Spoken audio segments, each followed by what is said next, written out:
et nous prenons le train vers Paris, où je me rappelle deux des camarades dans le même compartiment. L'un était l'ancien boxeur dont j'ai parlé, Manivelle, et son nom de boxeur était Almavive, et j'avais dans le même compartiment un autre camarade, Georges Marcoux. Nous arrivons donc à Paris, le Lutetia, c'est assez tard dans l'après-midi, on voit beaucoup de monde, bien sûr, il y a des attroupements, mais tout ce que je retiens, c'est ce contrôle de police, c'est-à-dire que je le passe par rapport à des gendarmes avec Manivelle. Et voilà que je pourrais dire juste un mot, c'est que Manivelle était un FTP et qui, dans le cadre, pour faciliter certaines actions, à un moment donné où il n'y avait pas d'autres moyens, leur avait procuré un vélo, c'est-à-dire avait volé un vélo. Et le malheur a voulu que lorsque le gendarme le questionne, et on était à des tables à côté, il y avait les deux gendarmes, l'un pour moi et l'autre pour lui, et voilà que le gendarme de son côté, donc en le questionnant, il lui répond, il commence par lui répondre en lui disant ben, j'ai volé un vélo. Et voilà que le gendarme lui répond, vous êtes donc un droit commun.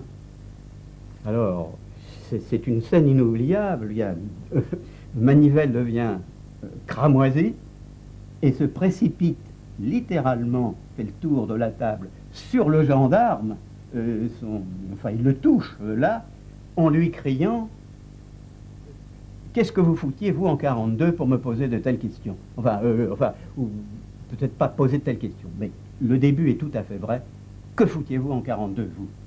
Et de quel droit m'interrogez-vous » C'est plutôt ça.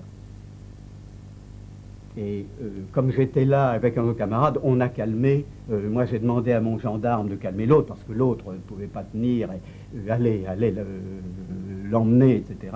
Mais autant que je me rappelle, ça pourrait se vérifier sur la carte de Manivelle, je crois que le DC était déjà marqué et qu'il a dû corriger dessus pour mettre finalement DP. On a dû s'expliquer.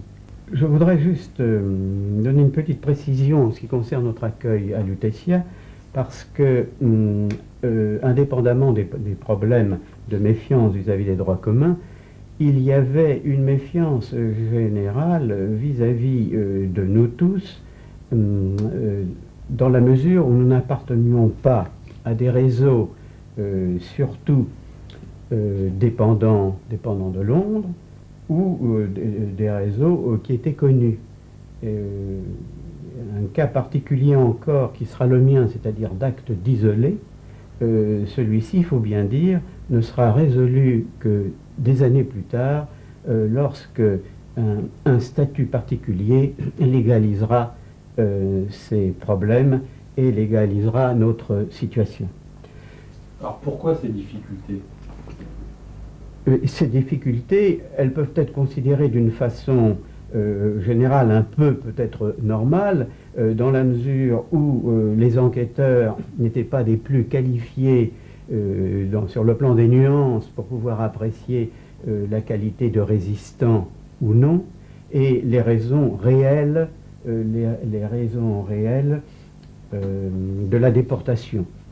Et il semblait aussi que l'on voulait éviter que trop de STO, ce qu'on appelait le service du travail obligatoire en Allemagne, ne puissent se glisser parmi nous.